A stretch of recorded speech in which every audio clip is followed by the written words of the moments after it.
Sigurado ka bang ayos lang itong gagawin natin? Di kaya sungitan lang ako yung kaibigan mo? Sus, masungit naman talaga yung si Isay, Kuya Arnel. Kaya nga tayo nandito para suyuin siya, di ba? Kaya ka nga mga haranay. Basta patunayan mo lang sa kanya na totoo at wagas siyang nararamdaman mong pagmamahal. Malay mo, ikaw na pala ang lalaking hinahanap niya. Kinakabahan kasi ako eh. Alam mo na kasi dito sa lugar natin yung si Isay eh. Binabantayan daw ng isang aswang. Aswang? At naniniwala ka naman doon. Sus Mariosep, hindi totoo yun. At saka Kuya Arnel naman, ang laki-laki ng katawan mo, oh. Machong-macho ka. Tapos, takot ka sa aswang? Akala ko ba wagas ang pagmamahal mo kay Isay. Aswang lang pala ang katapat mo. Ano ba naman yan? Hindi naman sa ganun Tupi. Medyo hindi lang kasi maganda ang nararamdaman ko kanina pa dito sa paligid natin. Para kasing iba ang iip ng hangin eh. Medyo masangsang din ang amoy.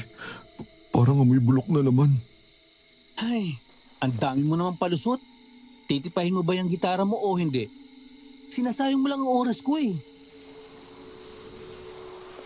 Oh, Kuya Arnel. Bakit biglang nanlalaki ang mga mata mo dyan? Para ka nang maiihi niyan sa salawal eh. Tupi, uuwi na lang pala ako. Ayoko nang ligawan ng kaibigan mo. Kung gusto mo, ikaw na lang. Total, kababata mo naman siya, di ba? Ha? Bakit naman? Ano, Kuya Arnel? Natutorpe ka ba? Ba't ba nauutal ka dyan? Ayoko na Tupi. Uuwi na ako. Sa babang nila Isay. Tingnan mo, may aswang Tupi. May aswang! Ah! Teka Kuya Arnel, bumalik ka! Ay, napakaduwag naman ng lalaking yon. Wala namang...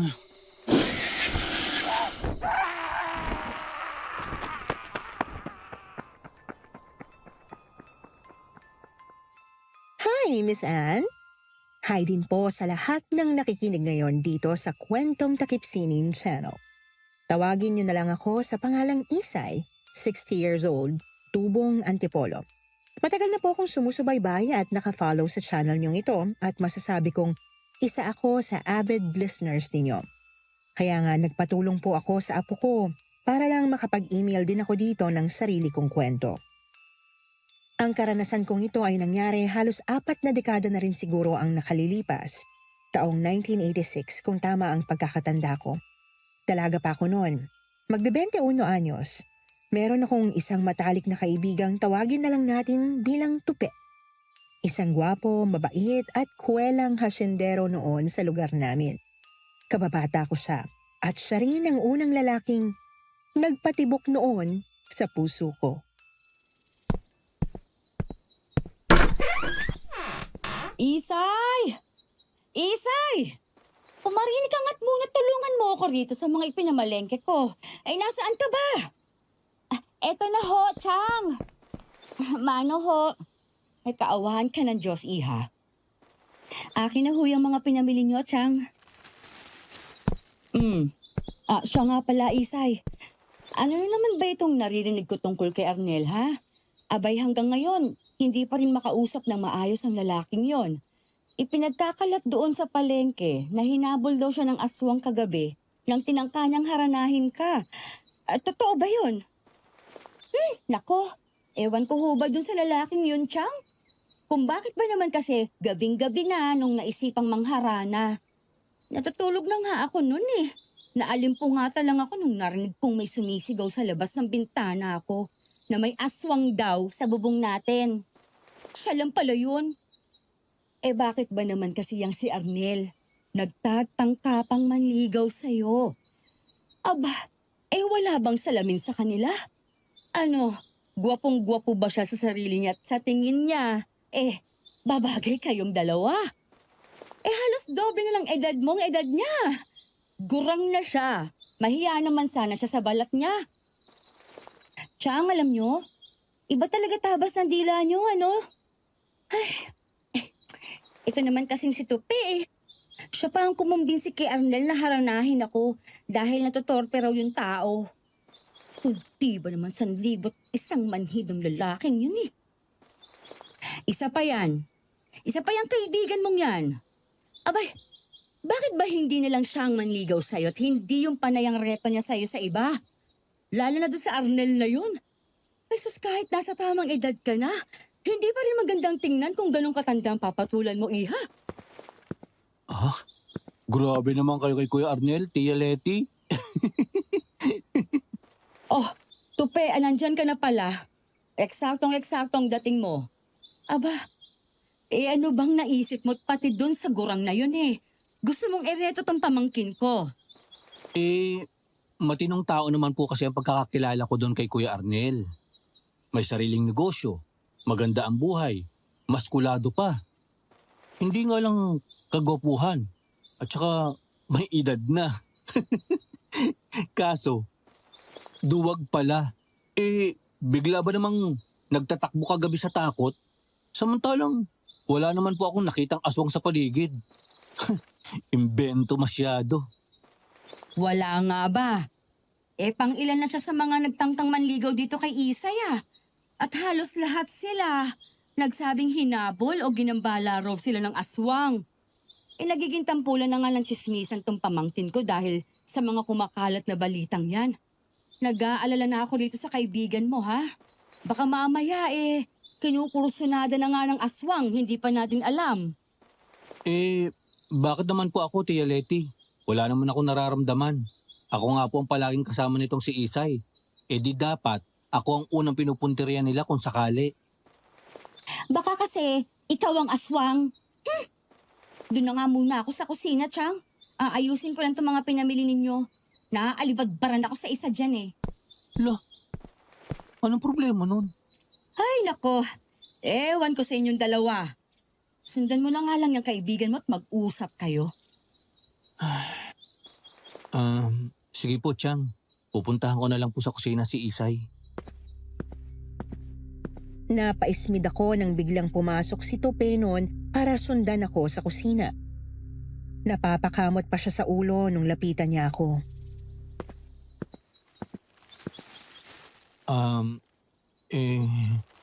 Isay, galit ka ba? Halata ba? Sorry na kasi. Hindi ko naman kasi alam na duwag pala ang Arnel na yun eh. Kung alam ko lang, di sana hindi ko na siya sinamahang haranahin kakagabi. Bakit ba kasi kung kani-kanino mo ako nilareto at pinaliligawan ha? Tingnan mo tuloy ang nangyayari. Kung ano-ano ng chismis ang kumakalat tungkol sa akin. Kasi naman Isay, naaawa na ako sa'yo. Alam mo yun, magbe-21 anyos ka na. Pero kahit isang beses, hindi ka pa rin nagkakanobyo. Samantalang yung mga kaedad natin, halos may mga sari-sarili ng pamilya. Masyado ka kasing mapili sa lalaki.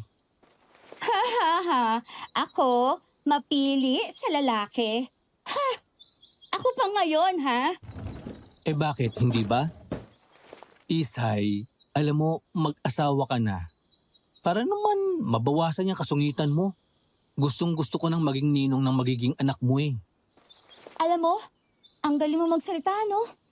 Akala mo kung sino kang may girlfriend. Hindi mo ko kailangang alalahanin, Isay. Kaya kong sarili ko. Madali lang namang humugot ng babae dyan sa tabi-tabi para asawahin. Ikaw ang inaalala ko. Huwag ka nang masyadong pihikan. Hindi ka na pabata. Alam mo, napakamanhid mo talaga, no? Hanggang ngayon wala ka pa rin ka-ide-ideyang ikaw ang gusto ko. Ha? Ano? Huwag mo sabing hindi mo alam. Hoy, Tope, hindi ka naman bulag, hindi ka bingi, at mas lalong hindi ka naman tanga, di ba? Ang tagal ko nang pinapakita sa yung gusto kita. Ganon ka ba kamanhid? Para hindi maramdaman yon? Isay, kasi... Kasi ano, diretsahin mo na kasi ako, Tope. Bakit ba hindi mo ako magustuhan, ha? Palagi mo namang sinasabi sa akin na maganda ako, na maganda ang hubog ng katawan ko. Sabi mo pa nga, kahit anong isuot ko, palaging bagay sa akin. Pero bakit ganyan ka? Alam mo, sinasabi mo lang yata yun eh. Siguro hindi totoo lahat ng yon. Siguro, Isay, totoo yun. Maniwala ka sa akin. Maganda ka. Kahit sinong lalaki mahuhulog sa'yo. Kahit ako. Liligawan kita kung tunay lang sana akong... Tupe, hindi ka tunay na lalaki? Binabae ka?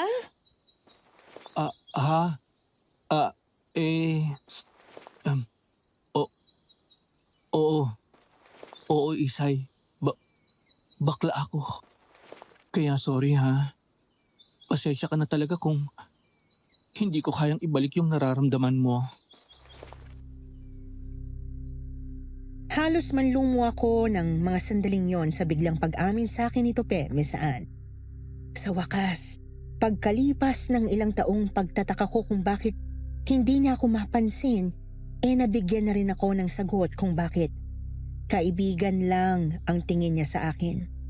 Nasaktan ako, pero ng mga sandaling yon napayakap na lang ako kay Tope. Alam kong mahirap para sa kanya na aminin ang tungkol doon, kaya nga sinubukan niyang itago. Lalo na at alam ko kung gaano kahigpit ang ama niyang si Don Leon. Huwag kang mag-alala, Isay. Pinapangako ko sa'yo. Ihahanap kita ng lalaking karapat-dapat para sa pagmamahal mong yan. Alam na ba ng papa mo tungkol dyan?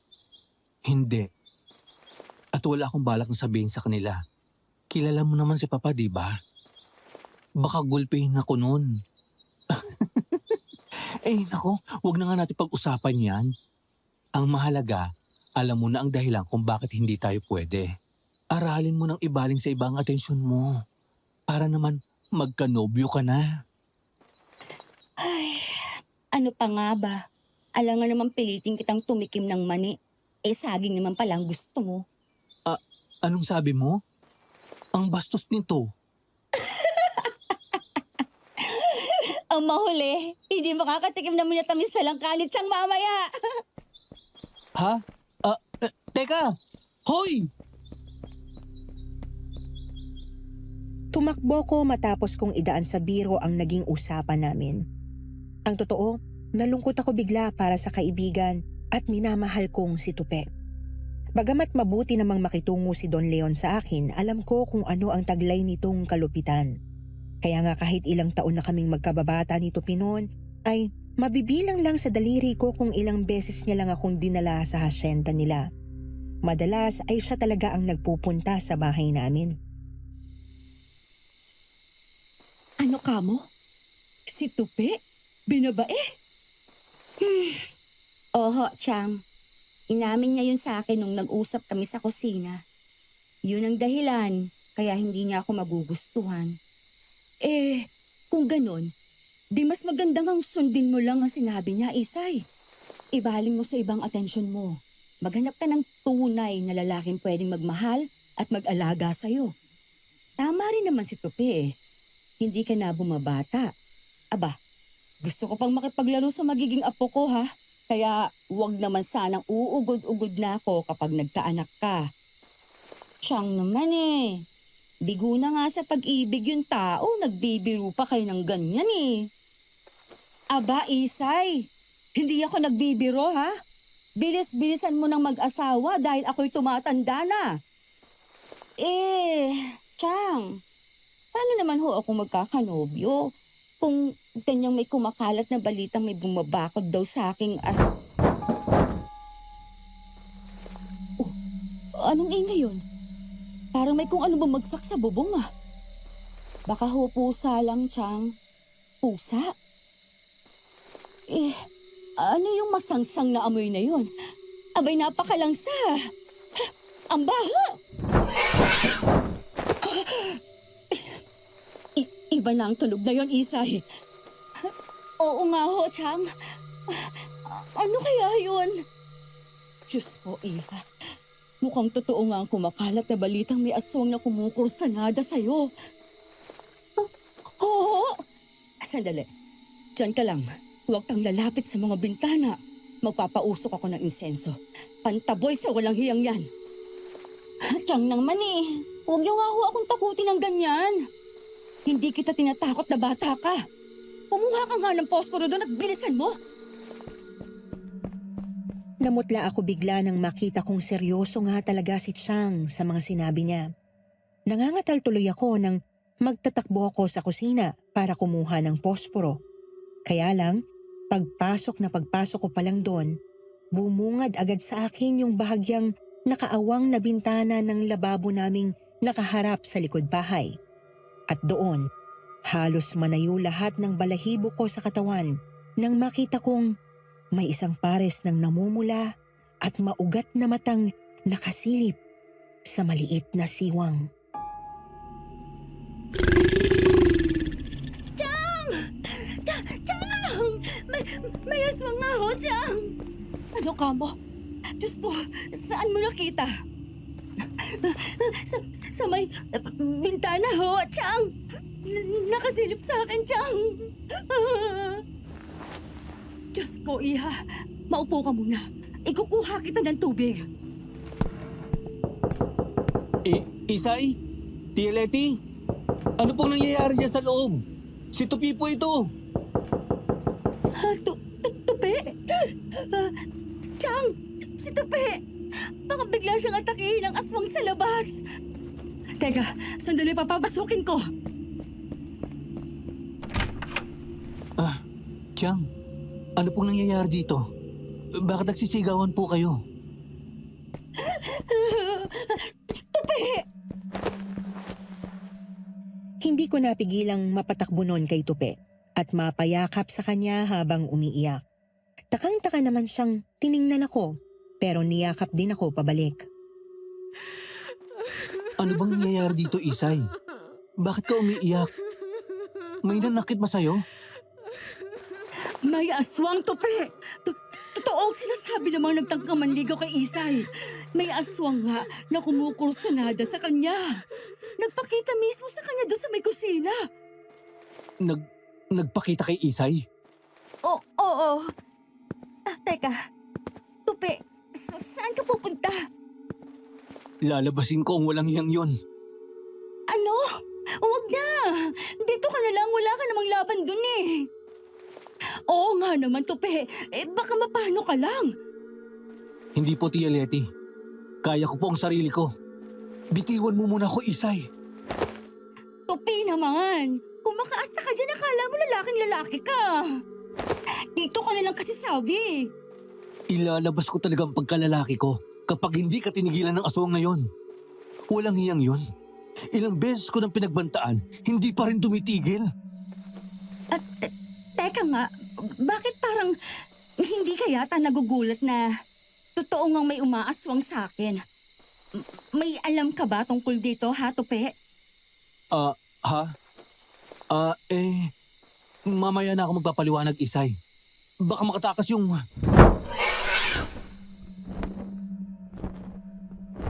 Pero bago pa matapos ni Tupi noon ang sinasabi niya, nakarinig na kami ng tunog ng mga papalayong pagaspas ng pakpak na tila ba nagmumula sa isang napakalaki ring ibon. Buisit! Nakatakas ng ang gago. Tupi, iho, sagutin mo ang tanong ng pamangkin ko. Matagal mo na bang alam ang tungkol dito? Opo, Tia Leti. Mga 6 na buwan na rin po ang nakalilipas. Nung unang may makita akong umaalig dito sa bahay niyo. Nung una, hindi ko po pinansin dahil akala ko, guni-guni ko lang. Pero nakaharap ko po mismo ang aswang na yon. Isang beses napapauwi pa lang ako pagkatapos ko makikain dito ng hapunan. Ano? Bakit hindi mo man lang sinabi? Diyos ko naman, Tupi! Paano ko napahamak ka, ha? Dahil ayokong takutin ka. Alam kong ganito ang magiging reaksyon niyo ni Tia Leti. Kaya nga itinago ko muna ang tungkol doon. Hanggat hindi pa ako nakakahanap ng solusyon. Kaya nga, palagi ko kayong binabantayan, di ba? Palagi ako nandito sa inyo. Nakikitulog at nakikikain. Halos hindi na nga ako umuwi sa amin eh. Diyos ko! Bakit naman kaya ako pang naisipang kursunadahin ng aswang na yun? Ang totoo niyan, alam ko na ang dahilan kung bakit. Talaga? Ano yun, Tupi? Dahil sa lahi niyo. Sa dugong nananalaytay dyan sa ugat mo, Isay. Hindi mo siguro alam ito, o kahit kayo ni Tia Leti. Pero nalaman kong galing pala si Isay sa lahi ng mga tinatawag na tudlaan. Tudlaan? Ano ba yun? Ang tudlaan, yun yung mga babaeng itinakdang maging palahian o sisidlan ng mga binhi ng aswang. Hindi ko alam kung paano o kung bakit may ganong klaseng mga tao na ipinanganak dito sa mundo. Pero ayon sa nalaman ko, may espesyal daw sa mga dugo nyo. Pwede raw kayong magbigay ng kakaibang lakas o kapangyarihan sa isang bagong binhi ng aswang na ipagbubuntis nyo. Kung sakaling magtagumpay ang aswang na makuha kayo. Diyos ko! Bukod doon, mas matibay din ang yari sa matris nyo. Kaya mas mataas ang tsansang mabuo ang aswang sa inyong mga sinapupunan. Ibig sabihin, hindi yun basta-basta mamamatay o malalaglag. Lalo na kapag nabinhian nila kayo sa eksaktong pagtungtong nyo sa edad na 21. 21? 4 na buwan na lang mula ngayon. 21 anyos na ako. Kaya nga gusto ko sana mag-asawa ka na. Kasi Isay, sabi sa akin ng albularyo, titigilan ka lang daw ng mga aswang na yan kapag nakapag-asawa ka na, bago ka pa nila mabinhian. Kaya ng ginawa ng nanay mo nang magpakasal siya sa tatay mo sa edad na 20 pa lang. Sus Maria Tupi, saan mo naman nalaman ang mga impormasyong yan, ha? Sigurado ka ba dyan sa mga sinasabi mo? Opo, Tia Leti. Mula nang makita ko ang aswang na yon, naghanap na agad ako ng albularyong pwedeng makatulong kay Isay. Sa kanya ko nalaman ang lahat ng ito pagkatapos kong ipataw si Isay ng palihim. Diyos ko, oo nga. Natatandaan ko na. Kaya palang sabi sa akin ng kuya noon, kailangan na raw niyang pakasalan ng nanay mo, Isay, dahil ibang klase raw ang mga karibal niya. Ngayon, naiintindihan ko na kung bakit. Ibig sabihin, si nanay ang may lahing tudlaan? Oo, Isay. Kaya sana makinig ka sa akin. Maghanap ka na ng magiging nobyo mo at mag-asawa ka na pwede. Bakit hindi na lang kaya kayo magpakasal? Nasabi naman na sa akin ni Isay ang tungkol sa kasirian mo, Tupe, pero sa tingin ko naman, pareho kayong makikinabang kung magpapakasal kayo. Maitatago mo yan sa tatay mo at maililigtas mo pa si Isay sa... Hindi ho pwede, Tia Leti. Ang ibig ko pong sabihin, gusto ko pa rin naman pong magpakasal si Isay sa lalaki magpapasaya sa kanya. Hindi ko po kayang gawin yun. Hindi po kami magiging masaya sa pagsasama namin kung sakali. Kung sa bagay. Pero huwag po kayo mag-alala. May bago po akong irereto kay Isay. Gwapo po yun. Mistiso, matangkad, matapang, at macho. Mas matanda nga lang po ng 4 na taon sa kanya. Pero tingin ko naman, bagay kayo ng Isay. Hindi ko pa rin maiwasang makaramdam ng kirot sa puso ko nang diretsahan akong tanggihang pakasalan ni Tupe. Kahit na ng mga sandaling yon ay balot na balot pa rin sa takot ang dibdib ko dahil sa aking mga nalaman. Ni wala na nga akong naging oras pang iproseso sa utak ko kung totoo ba ang lahat ng sinabi sa amin ng matalik kong kaibigan o hindi.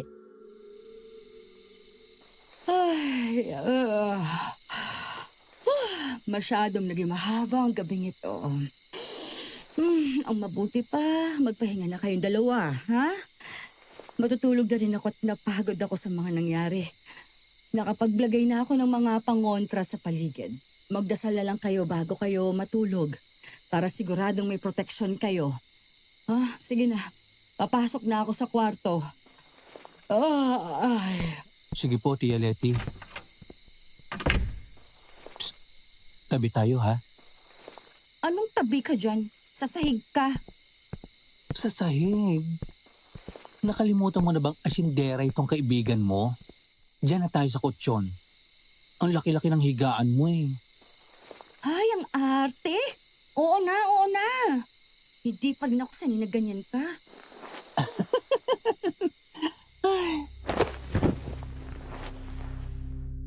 Agad na tumalon si Tupi sa tabi ko pagkatapos nun, bago siya yumakap sa akin mula sa likod. Ang higpit-higpit ng yakap niya nun, ramdam na ramdam ko ang paghinga niya, kaya agad akong inantok. Hanggang sa maya-maya, narinig kong panay ang singhot niya na may kasama pang pagyugyog. Tupi naman, bakit pa panay ang singhot mo dyan? Ang likot mo pa. Inaantok na yung tao eh. Teka. Humihikbi ka ba? Wala. Hindi, no? Ang alikabok lang kasi dito. Maglinis ka bukas itong kwarto mo, ha? Oo na. Tulog na tayo. Sige. Matulog ka na, Isay. Dito lang ako. Babantayan kita. Bago ko tuluyang hilahin ang antok, naramdaman kong mas humigpit pang lalo ang yakap ni Tupi sa akin ng gabing yon, na parabang ayaw na niya akong pakawalan pa. Na parabang yun na ang huling beses na mayayakap niya ako.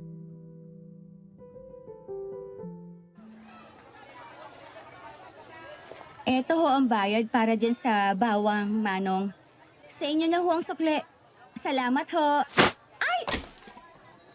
Ano ba naman to mga bawang na to? Nagkandahulog pa. Kapag nga naman minamalas ka, oh. Ang init-init na nga ng panahon eh. Ikaw naman kasi, Iha. Hindi mo inawakang maigi. Nako, pasensya na ho ah. Hindi ko naman kasi alam na hindi pala matibay itong supot na pinaglagyan ninyo. Ay, baka pagpulot na nga lang.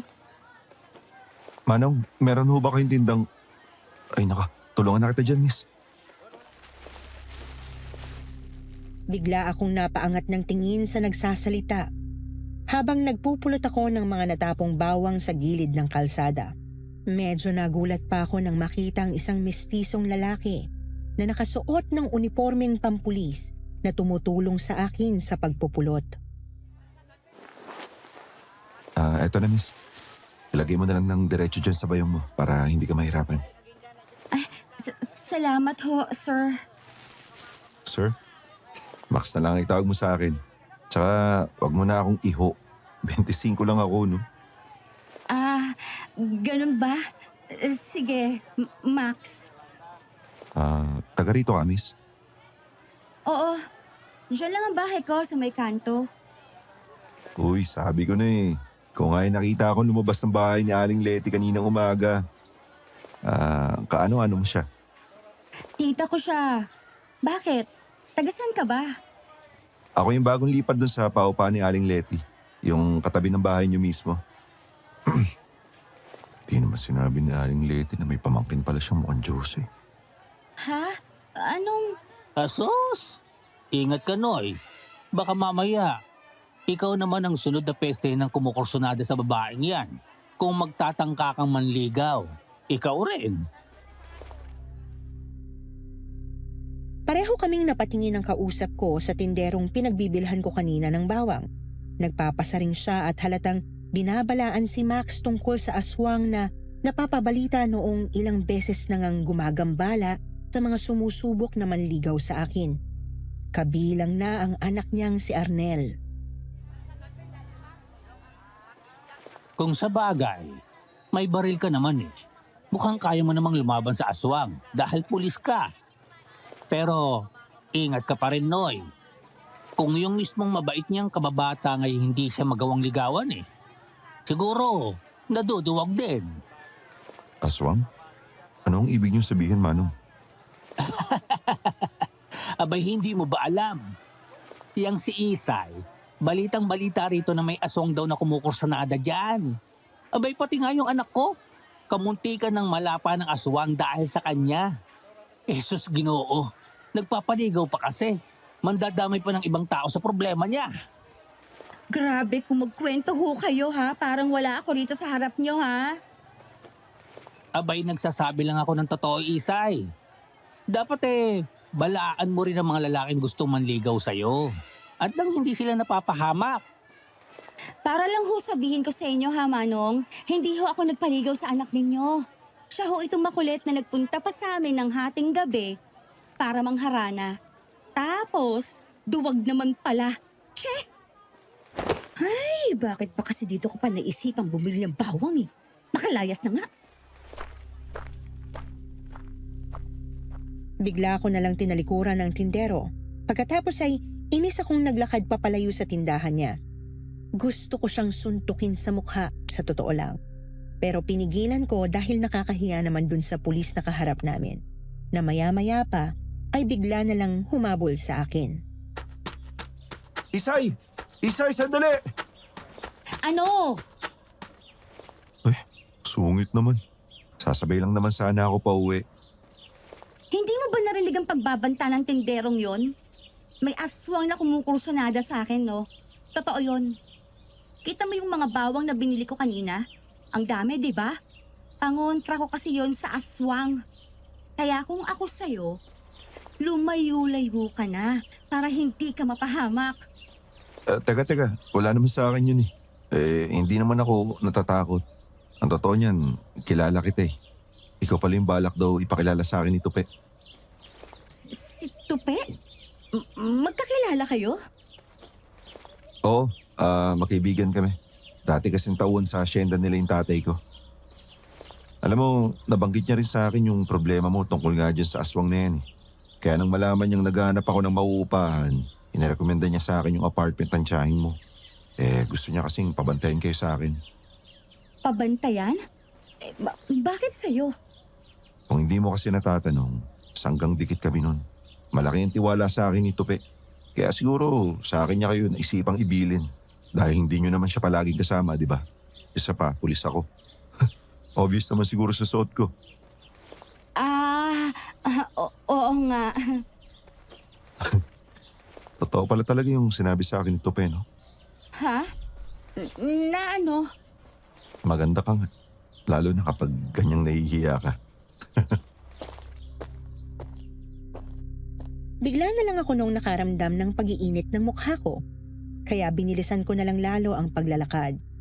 Hindi ko namalayan, nasa harap na pala ako ng bahay namin.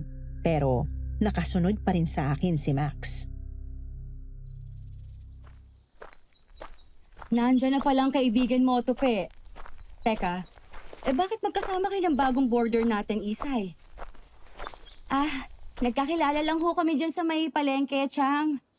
Tupe, nandito ka pala. Magandang araw sa'yo, pare. Nagkakilala na pala kayong dalawa ni Isay. Oo nga eh. Aksidente lang kami nagkita. Tupe, dito ka ba ulit maghahapunan? Halika, magluluto ako ng adobong atay. Yung puro sibuyas lang at walang bawang. Paborito mo yun, di ba? Hindi na Isay. Dumaan lang ako rito kasi may ibibigay ako kay Tia Leti. Uuwi na rin ako sa asyenda. May pag-uusapan kasi kami ng papa. Ay, ganun ba? Sayang naman. Dinamihan ko pa naman yung binili ko kasi akala ko dito kakakain. Abay, problema ba yon, Iha? Yang si Max ang ayain mong kumain dito sa atin. Hayaan mo na muna tong kaibigan mo't mukhang may importanteng aasikasuhin. Oo nga Isay. Nandiyan naman si Max eh. Kaibigan ko yan. Siya yung bala kong ipakilala sa'yo. Sana magkasundo kayong dalawa. Sige. Mauna na muna ako sa inyo ha. Dadalaw na lang uli ako kapag may oras. Sinundan ko ng tingin no ng kaibigan ko na mabigat ang aking dibdib. Hindi ko alam kung ano, pero parang may nararamdaman akong iba kay Tupe ng mga sandaling yon. Malungkot ang mga mata niya na para bang may gusto siyang sabihin sa akin pero mas pinili niyang ilihim na lang. Minabuti kong ipagkibit balikat na lang yon at pumasok na sa loob. Kasunod ko si Chang at ang bagong border naming si Max na kaibigan din daw pala ni Tupe. Isang pulis na matangkad, gwapo, pero may pagka-misteryoso ang dating. Kaya noong una, medyo ilag pa ako sa kanya. Pero sa paglipas ng mga araw, nalaman kong mabait naman pala itong si Max. Kwela at magaling ding makisama. Kaya nga agad niyang nakagaanan ng loob si Chang. Nabuhat noon ay lagi na siyang inaayang sumabay sa amin sa pagkain. Lalo na at itong si Max, naging malaking tulong sa amin ni Chang pagdating sa problema namin sa aswang. Aling Letty! Isay! Si Maxu ito! Pakibuksan mo ang pinto! Sino ba yung maingay na yun? Anong oras na? Isay! Aling Letty! Nandyan na, Iho! Sandali lang! Iho, ay gabing-gabi na. Ano bang Diyos ko! Iho, anong nangyari dyan sa dibdib mo? Bakit may malaking hiwa yan, ha? Saka bakit may dala kang baril? Mamaya ko na ho sasabihin. Nasaan ho si Isay? Nasa kwarto niya. Halika, pumasok ka.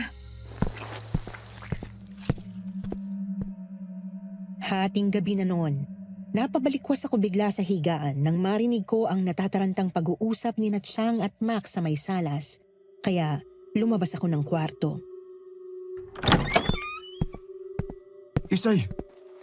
Oh, Max, anong... Paano yung dibdib mo? Kakauwi ko lang galing duty. Nagtatanggal pa nga lang ako ng uniform nang mapasilip ako sa bintana ng apartment ko. Tapos mula doon, minatanaw ako malaking ibon na nakatayo dyan sa may tapat ng bintana mo, Isay. Nilabas ko, pero nagulat ako dahil sobrang agresibo ng aswang na yun. Bigla na lang ako sinugod, kaya nakalmut ako sa dibdib bago ko pa naiputok ang baril ko. Diyos ko, anong ginagawa niya sa tapat ng bintana ni Isay? Mukha sinusubukan niyo akong pumasok, Aling Letty. Nakita ko kasing pilit pinapasok ng malaking ibon ng tuka niya doon sa awang ng bintana. Kaya nga, nagmadali ako magpunta rito. Di ko siya nahabol eh. Masyadong mabilis kaya nakatakas. Jesus Mariosep! Isay, hindi ba't naglagay ako ng mga iniwang pangontra ng Topedia sa palibot ng kwarto mo, Iha? Yung bawang, pati yung itim na asin ay sinaboy ko, ha? Ay, naku, Chang, nakalimutan ko maglagay ulit noon. Naglinis mo kasi ako ng kwarto ko kanina eh. Iha naman, muntik ka nang mapahamak sa ginawa mo. Mabuti na lang at nandito itong si Max. Mag-ingat ka na sa susunod, Isay, ha? Napapailing pa si Max habang pinagsasabihan ako. Ako naman, napayuko na lang. Nahihiya dahil nasaktan pa siya ng dahil sa akin.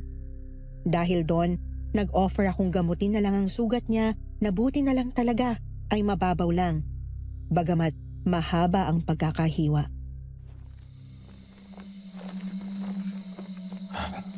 Grabe. Hindi ko alam na ganun pala talaga kaseryoso ang problema niyo sa aswang. Kung sinabi sa akin ito po yun yung tungkol doon, di pa ako ganong naniwala eh. Sinakyan ko na lang siya nun pero totoo pala talaga. Malaking ibon ka mo ang nakita mo, Max, Iho? Oo, Aling Letty. Parang uwak. Pero yung pakpak ko, parang paniki eh. Kasi parang may sunga yung bandang balikat. Tapos itim na itim ang buong mata. Bakit ganun? Yung nakita ni Isay noong unang beses na nagparamdam ang aswang, mukhang tao lang naman na punong-puno ng balahibo ang buong muka. Oo nga saka hindi itim ang mata nun kundi pula. Maugat pa nga eh. Yan ang ipinagtataka ko. Kahit yung mga dating nangligaw sa'yo, Iha, iba-iba sila ng mga sinasabi eh. Minsan malalaking ibon, minsan aso, minsan taong mabalahibo. Ganun ba talaga ang mga aswang? Paiba-iba ng itsura. Posible ho yun, Aling Letty. Pero pwede rin ho kasing hindi lang isang aswang ang kumukursunada kay Isay. Wala ho bang nabanggit si Tupe tungkol doon? Wala. Isa pa nga yan sa inaalala ko. 2 linggo nang hindi dumadalaw si Tupe rito. Ano na kaya nangyari sa batang yon? Nag-aalala nga rin ho ako sa kanya, Chang. Hindi ako sanay na ganun si Tupe eh.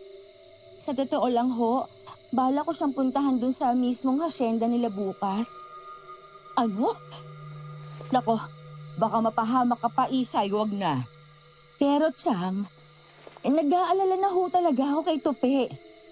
Paano kung pati siya napahamak na sa kakahanap niya ng solusyon sa problema kung to? Kung ayos lang sa'yo, Isay, sasamahan na lang kita. Para naman makampante itong si Aling Leti. Total, alam ko naman yung papunta dun sa asyende. Tumira kasi kami dun ng tatay ko nun eh. Nako, Iho, mabuti pa nga. Sige na, Isay, magpasama ka na riyan kay Max at nang hindi ako nag-aalala. Nakakahiya naman. May trabaho ka pa bukas, hindi ba? Half day lang naman yung duty ko bukas. Lumakad na lang tayo pag uwi ko. Tsaka, huwag ka na mahiya. Gaya ng sinabi ko, sa akin ka rin naman ibinili ni Tupi eh. Alam mo kasi, malaki ang utang na loob ko sa kanya. Kaya ako rin ginagawa to. Tsaka isa pa, magkaibigan na rin naman tayo, di ba? Sige. Kung ganon, salamat sa'yo, Max, ha? Wala yun. Ang mabuti pa, Iho, dito ka na magpalipas ng gabi. Sandali. At ikukuha kita ng kutsyon, unan at kumot mo. Mahirap na. Baka balikan ka ng aswang dun sa apartment mo. O hindi kaya ay dito na naman sa amin sumugod. Mas maigi na yung sama-sama. Ayos lang ba yun sa'yo? Oo, salamat to Aling Leti. Sa amin nga nagpalipas ng gabing yon si Max, pero maaga rin naman siyang umalis kinabukasan para pumasok ng trabaho. Bandang 3:00 ng hapon nang makauwi siya at inaya akong magpunta na nga sa hasyenda ni na Tupi. Oh, Isay, dito na tayo. Halika na. Teka, ano ba yun? Parang ang dilim naman yata ng paligid itong bukana ng hasyenda. Ganun talaga. Marami kasing matatayag na puno rito eh. Hindi nakakatagos ang liwanag sa paligid kaya madilim. Bakit? Di ka ba nakakapunta dito? Nakapunta na pero mabibilang lang sa daliri kung ilang beses akong dinalan Tupi dito nung bata pa kami. Tapos, palaging umaga yun kaya hindi ko na to gaanong matandaan eh. Kung sa bagay, malayo na rin kasi ito sa inyo eh. Medyo liblib na tong asyenda. Kaya nga inabot na tayo ng 4:30 sa biyahe. Tara na, baka gabihin pa tayo. Tara, Pumasok kami sa tarangkahan ng hasyenda ni na Tupi, na swerteng palagi naman talagang nakabukas. Palingalinga ako kasi sobrang dilim. Wala kaming makitang bantay man lang o kahit na sinong tao sa paligid.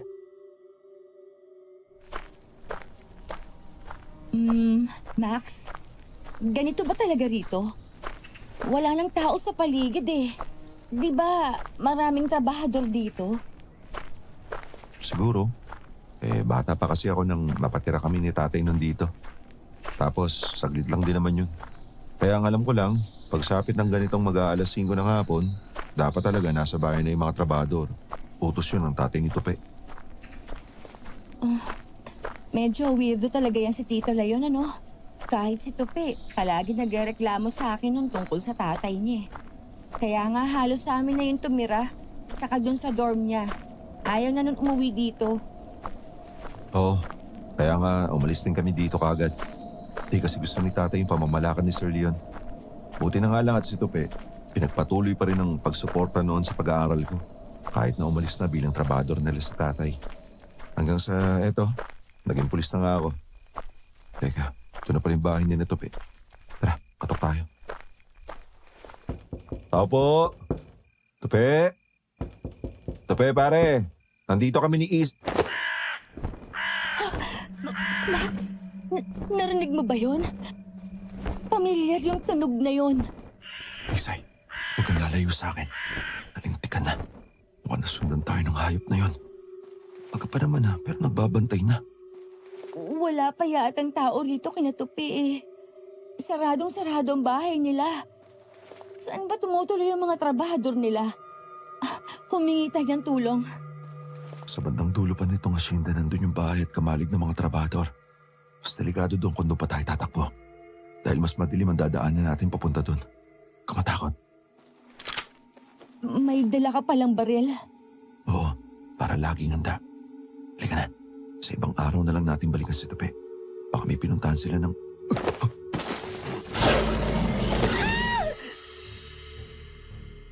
Halos mapatili ako nang bigla na lang noong may tumalong isang napakalaking aso sa harapan namin ni Max. Malaki, maitim, mabalahibo at may matatalas na ngipin. Hinding-hindi ko makakalimutan ang takot na bigla na lang bumalot sa dibdib ko nang makatitigan ko ang pulang-pulang mata nito.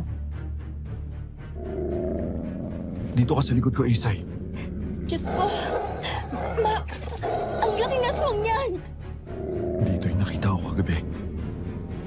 Hindi rin yan yung nakita ko nung una.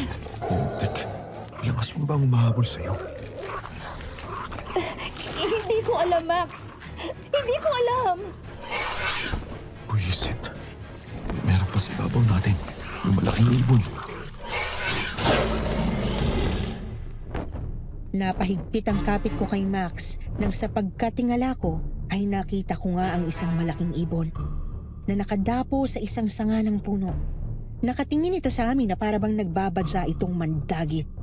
Si Max naman, alertong hinarang ang sarili niya para sa akin. Kinapitan niya ng mahigpit ang baril niya at agad siyang nagpaputok.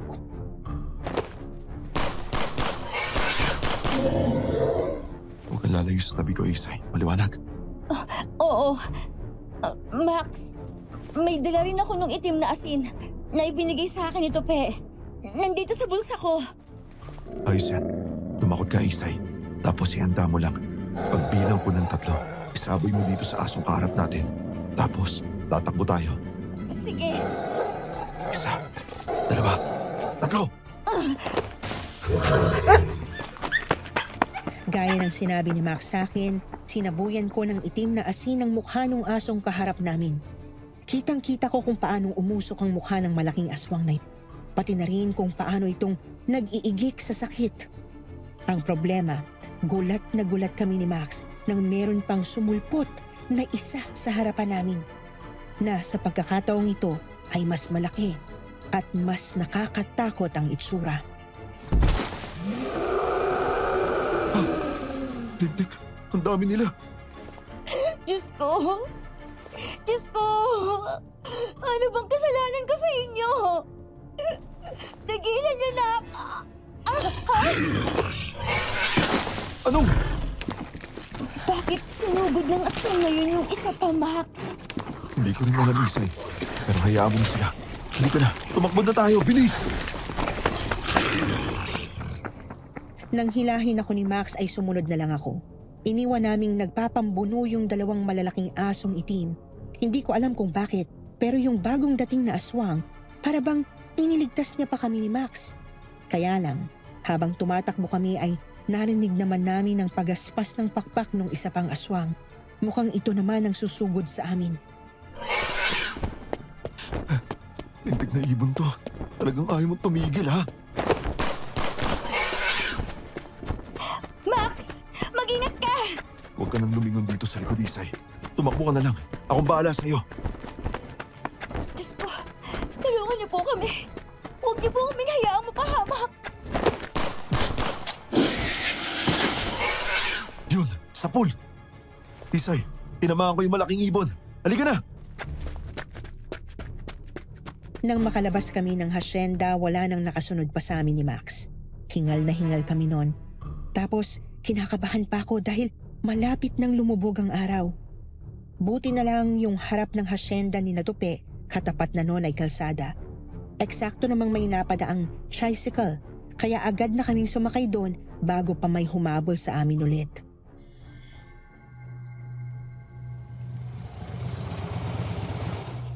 Oh, hayun na sila, Tupi.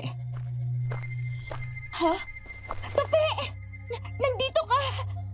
Isay, Gulat na gulat ako nang pagbalik namin ni Max sa bahay. Naabutan naming naghihintay na doon si Tupi na sinalubong ako sa pamamagitan ng isang mahigpit na yakap. ayos ka lang ba, Isay?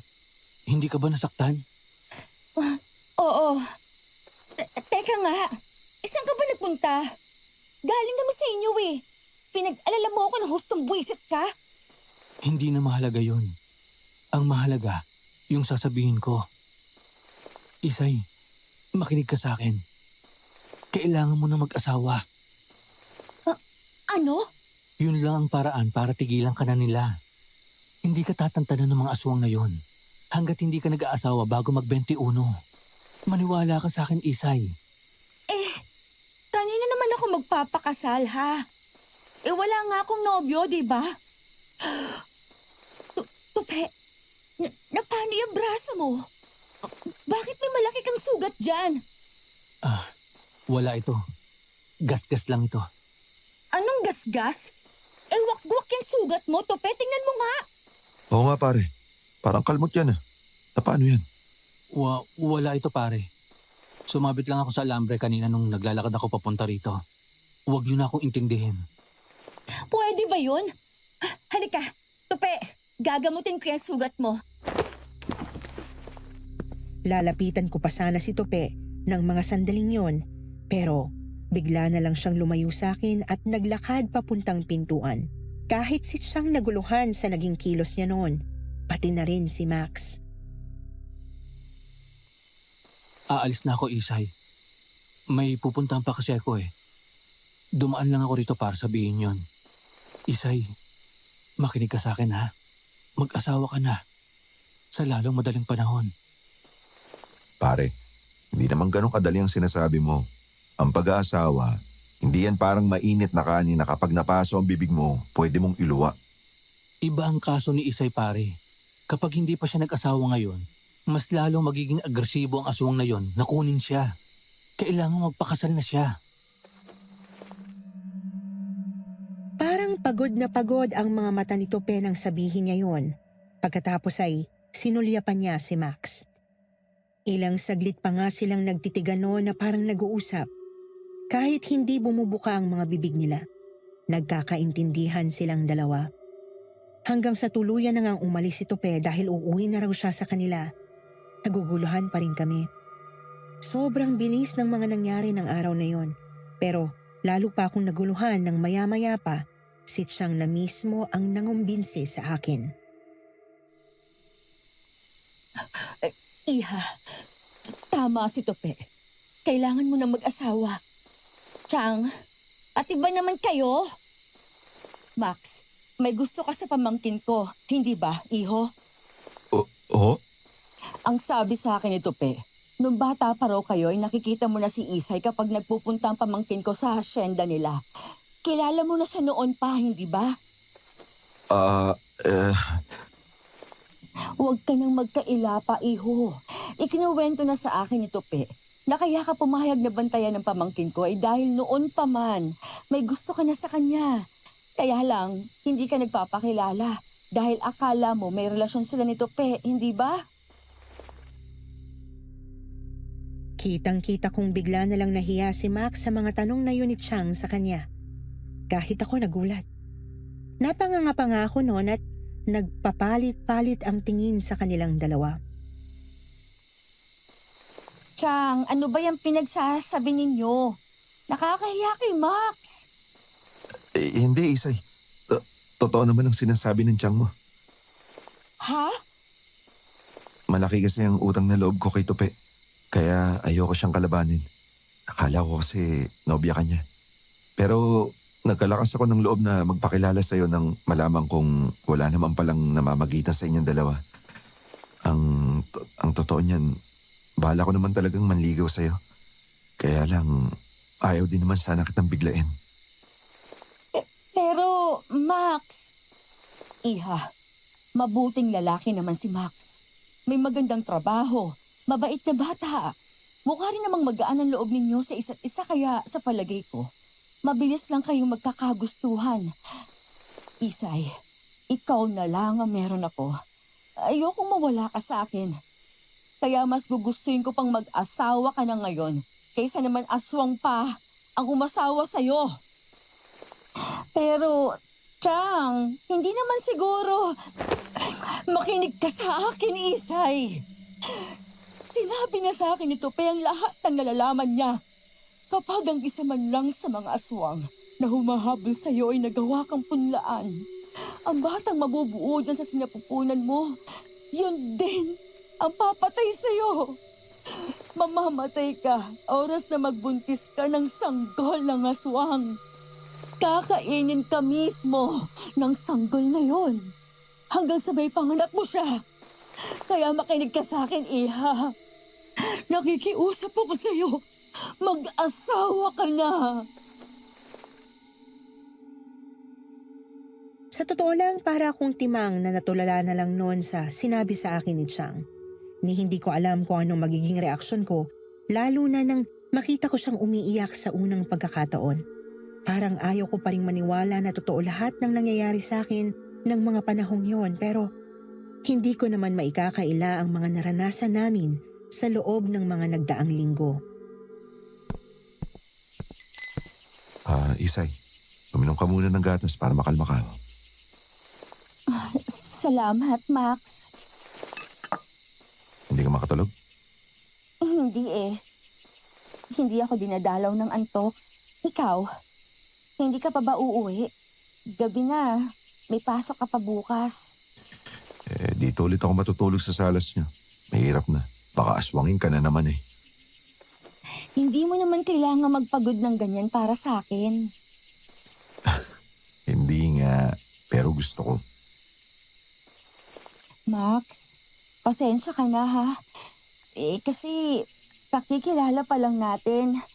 Saka, Alam ko naman yun. Wala naman akong balak na pilitin ka. Kung wala lang sanang aswang na umaligid sa'yo, liligawan kita eh. Kahit gaano katagal mo gustong magpaligaw. Kaya lang kasi Isay, kailangan mo na magdesisyon ngayon. Baka kasi mapahama ka. ewan ko. Hindi ko na alam kung anong gagawin ko, Max. Basta pag-isipan mo. Ang gusto ko lang sabihin sa'yo na ayos lang kahit wala kang nararamdaman sa akin. Magpakasalan tayo para tigilan ka nila. Kapag ayos na ang lahat, tsaka ka magdesisyon kung makikisama ka sa akin o hindi. O siya, sige na. Ubusin mo na yung gatas, tapos matulog ka na. Halos buong magdamag kong pinag-isipan ang mga sinabing yon sa akin ni Max. Mag-aalauna na ng madaling araw nang dalawin ako ng antok. Pero mga bandang 3:00, nasa kasarapan na ako noon ng tulog, nang bigla na lang akong makaramdam na para bang napakainit ng paligid. Tagaktak at para akong naliligo noon sa sarili kong pawis, kaya naman bigla akong napabalikwas ng bangon. Pero ganun na lang ang gulat ko nang mapalingon ako sa bintana. Sus Mariosep naman. Bakit napakainit yata? Bukas naman ang ventilador. Ano bang... Aswang! May aswang! Si Isay. Isay, lumayo ka sa bintana, bilis! Max! Napatakbo ko bigla nang makita kong pumasok si Max sa kwarto ko. Siya naman ay lumapit sa bintana at akmang iuumang na ang hawak niyang baril. Pero bigla na lang lumipad ang aswang na kanina lang ay nakita kong nakadungaw mismo sa bukas na bintana ng kwarto ko. Buisit, nakatakas na naman ang walang hiya. Teka, habulin.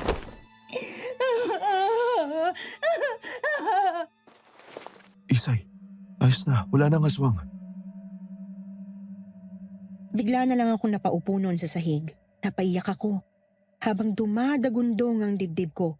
Kaya si Max agad na tumakbo palapit sa akin para aluin ako. Halatang nag-aalala siya. Nakita ko siya, Max. Nakita kong nakalawit ang dila niya habang nakatitig sa akin yung mga nanlalaki niya mga mata. Kung hindi ako naalimpungatan dahil sa sobrang init, baka nakuha na niya ako. Kaya mo, dito na lang muna ako sa kwarto mo. Babantayan kita para hindi ka na nila malapitan. Diyos ko, Iha! Narinig kitang sumigaw. Anong nangyayari dito? Aswang na naman ho kasing umatake dito kay Isay, Aling Leti. Mukhang kahit yung mga pangontrang inilalagay natin sa paligid nitong bahay, di nila iniinda. Talaga mas nagiging agresibo na sila ngayon. Ano? Sus Mariosep naman. Hindi na ba talaga nila titigilan ng pamangkin ko? Mukhang hindi nga ho, Tiyang. Tama nga talaga si Tupe. Mukhang hindi talaga sila titigil hanggat hindi ako na ikakasal. Isay, Kaya sige na. Sige na, Max. Kung ayos lang sa'yo pakasalan ako, magpapakasal na tayo. Dahil doon ay nakapagdesisyon ako ng di oras. Dala na rin siguro ng sobrang takot at matinding desperasyon ko sa nangyayari ng mga panahong yon. Kaya kahit hindi naman bukal sa loob ko, tinanggap ko ang alok ni Max na pagpapakasal.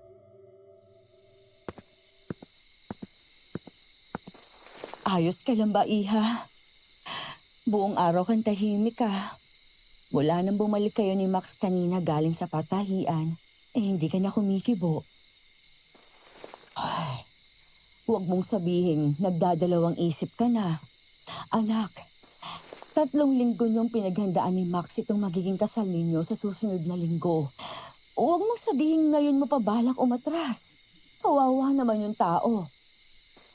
Ay, Chang, hindi ho. Wala ho akong balak na gawin kay Max yun. Lalo na at nakikita ko naman kung gaano siya kabait na lalaki. Sa totoo lang ho, pakiramdam ko, hindi naman ho magiging mahirap sa akin na mahalin siya. Nakikita ko ho kung gaano siya kabuting lalaki. Lalo na nitong mga nakaraang linggo. Bakit ka nagkakaganyan? Anong iniisip mo? Si Tupe ho, Chang. Simula kasi ng gabing yun na hinabol kami ng mga aswang sa hasyenda nila. Hindi na siya nagpakita sa akin. Iniisip ko lang ho, baka pati siya nadamay na sa kamalasan ko dahil sa ginawa niyang pagtulong sa akin. Ay, nag-aalala ho ako kay Tupe, Chang. Alam mo, Iha, sa palagay ko naman, ay nasa mabuting kalagayan ng kaibigan mong yun. Hindi mo ba alam? Ilang beses ko siyang nakitang nakamasid sa'yo mula dyan sa malayo. Parang binabantayan ka niya. Pero hindi ko alam kung bakit ayaw niyang lumapit. Ho? Bakit naman ho kaya, Chang? Alam kaya niya na ikakasal na kami ni Max? Sa palagay ko, Iha, alam niya. Lalo na sa dami ng tsismosa dito sa lugar natin. Abay, kumakalat na nga agad dyan sa labas na kaya raw kayo magpapakasal ni Max ay dahil nabuntis ka niya. Gayong ilang linggo pa lang kayo nagkakakilala. Kaya nga, hindi na rin sila nagtataka kung bakit inaaswang ka. Ang dami nang nakakaalam, parang haunted house na nga itong bahay natin dahil iniiwasan tayo ng mga tao. Ay, wala ho akong pakialam sa iisipin nila, Chang. Ang mahalaga ho sa akin, matapos na itong kalbaryong ito, gusto ko na hong bumalik sa pamumuhay ng normal. Sana nga, Iha. Sana ay matapos na ito. Oras na maikasal ka na kay Max.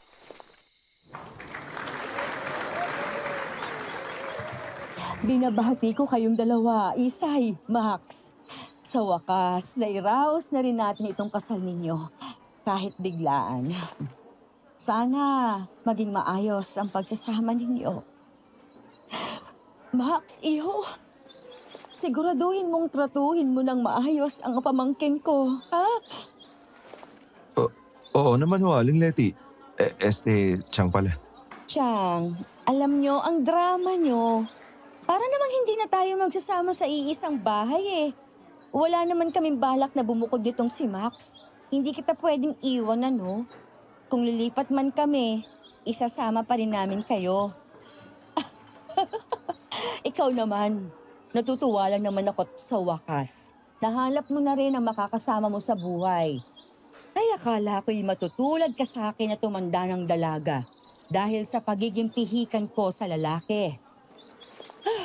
Sana lang, pagkatapos itong araw na ito ay bumalik na sa normal ang buhay mo, Iha. para naman makapagsimula kayo ng maayos sa buhay mag-asawa ninyo nitong si Max. Yan din ho ang hiling ko, Chang. Sa totoo lang, halos hindi ako nakatulog kagabi sa kakaisip kung sa wakas ba titigilan na rin ng mga aswang itong si Isay. Ah, teka. Si Tupi yata yung dumarating ngayon, Isay. Si Tupi nga, Chang. Sige, Isay. Puntaan mo muna siya. Aasikasuhin ko lang ang ibang bisita. Congratulations sa inyo, Isay. Tupi! Diyos ko! Namiss kita! Ang tagal mong hindi nagpakita sa amin Nagtatampo na nga ako sa'yo dahil akala ko hindi ka napupunta sa kasal ko. Ba't ang laki ng ipinayat mo, ha? Ano bang nangyari sa'yo? Huwag mo na akong intindihan, Isay. Magiging maayos din ako. Sa totoo lang, hindi rin naman ako magtatagal dito eh. Nagpunta lang ako para ibigay ito sa'yo. Ano to? Sulat? Mamaya mo na basahin yan. Kapag nakaalis na ako. O sige, pero halika muna. Kumain ka muna, Tupi. Hindi na, Isay. Hindi ako magtatagal. May kailangan pa kasi akong puntahan eh. Ayaw nga sana kitang lapitan. Pero hindi ko talaga mapigilan ang sarili ko eh. Sana maging masaya ka sa bagong yugto ng buhay mo. Hiling ko na sana maging maayos at masagana ang pagsasama ninyo ni Max. Sigurado naman akong aalagaan ka niya. Tupi, ayos ka lang ba? Ano bang nangyayari sa'yo? Parang ang lungkot mo. Parang kang nagpapaalam eh. Aalis ka ba? Huwag ka namang ganyan Hindi ako sanay na ganyan ka eh. Hindi, Isay. Hindi naman ako aalis. Dito lang ako. Hindi naman ako mawawala eh. Hindi ko yata kayang layuan ng kaibigan ko. Sige na. Aalis na ako. Bumalik ka na sa asawa mo. Pero, Tupi, Bye, Isay. Congrats ulit. Hindi ko na nagawa pang pigilan si Tupe sa pag-alis noon, nang bigla na lang siyang naglakad palayo. Takang-taka ako sa naging akto niya. Gusto ko sana siyang habulin noon pero hindi ko alam kung bakit parang may bumulong sa akin na wag ko nang gawin yon. Lalo na nang lumingon ako sa direksyon ni Max at nakita kong nakatingin din siya sa akin ng malungkot. Sa huli, pinili kong maglakad na lang pabalik sa kanya at hayaan na muna si Tupe. Ang sabi ko pa nun sa sarili ko, sa ibang araw ko na lang ulit siya kakausapin. Oh, paano, Max, Isay? Iiwan ko na kayo rito at ito na ang unang gabi ng pagiging mag-asawa ninyo. Naglagay pa rin nga pala ako ng mga pangontra dito sa kwarto mo, Isay ha. Para lang sigurado tayong kung ano man. Salamat ho, Chang. Oh, sige. Isasara ko na itong pintuan ha. Oh, bakit bigla ka nananahimik dyan? Ha? Wala.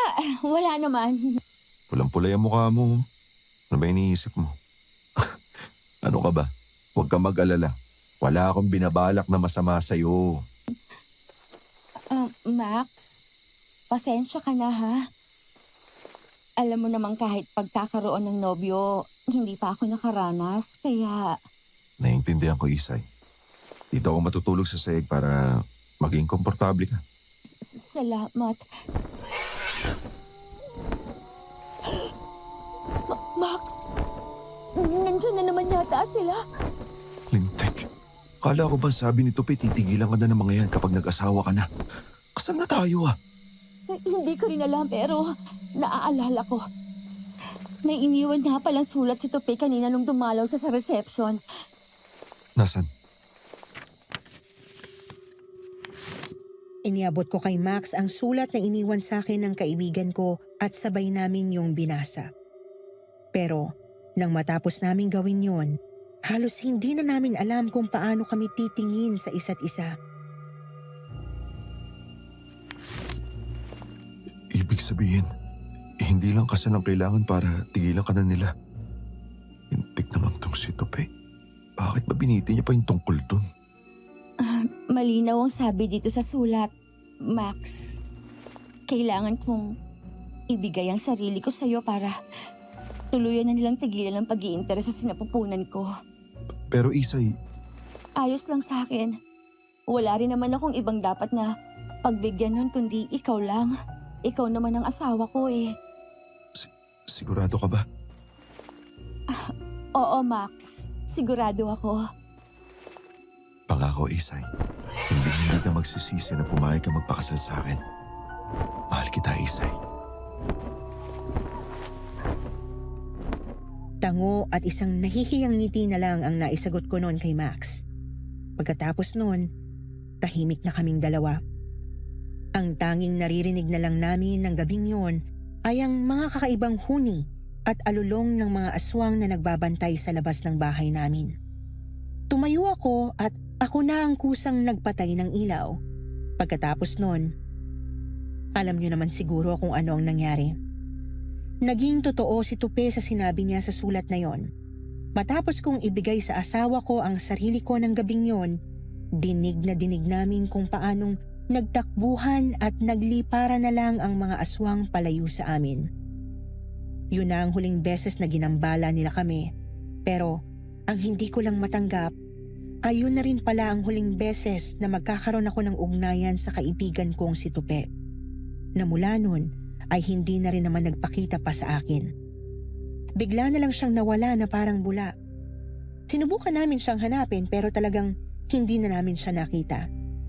Nalaman ko na lang na pati yung hasyenda nila, ibinenta na niya. Ang huli kong balita tungkol kay Tupi, sa ibang bansa na raw siya nakatira. Kaya naman hinayaan ko na lang din siya. Naging maayos ang pagsasama namin ni Max.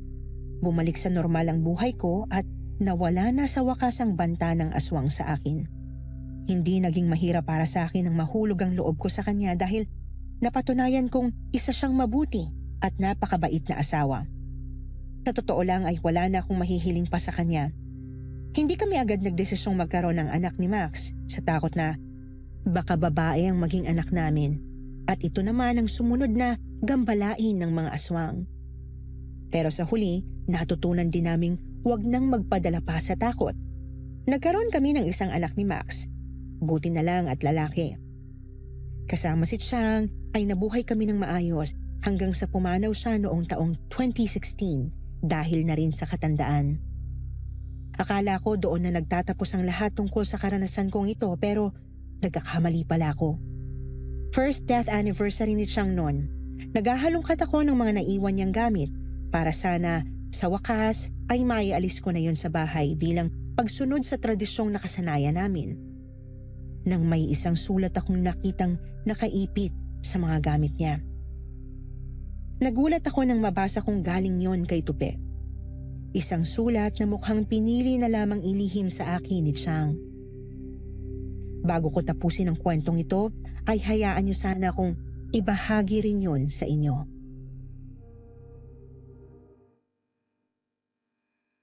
Isay, patawarin mo sana ako kung bigla na lang akong lumayo sa'yo. Pasensya ka na rin kung nagsinungaling ako tungkol sa tunay kong pagkatao. Hindi ko alam kung mababasa mo pa ba itong sulat ko. Pero sana, hindi na.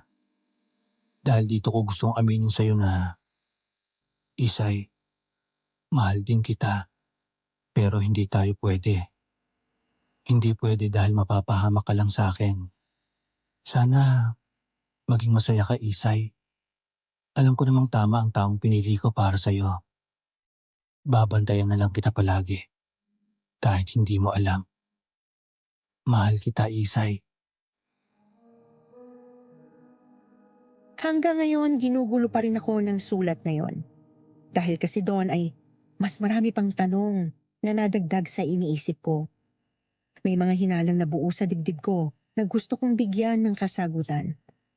Kaya nga nagdesisyon din akong magbahagi ng sulat dito sa inyong channel. Gusto ko rin kasing magtanong sa mga kapwa ko tagapakinig tungkol sa ilang bagay. Sa tingin niyo ba, tama ang iniisip kong si Tupi? Hindi rin isang tunay na tao?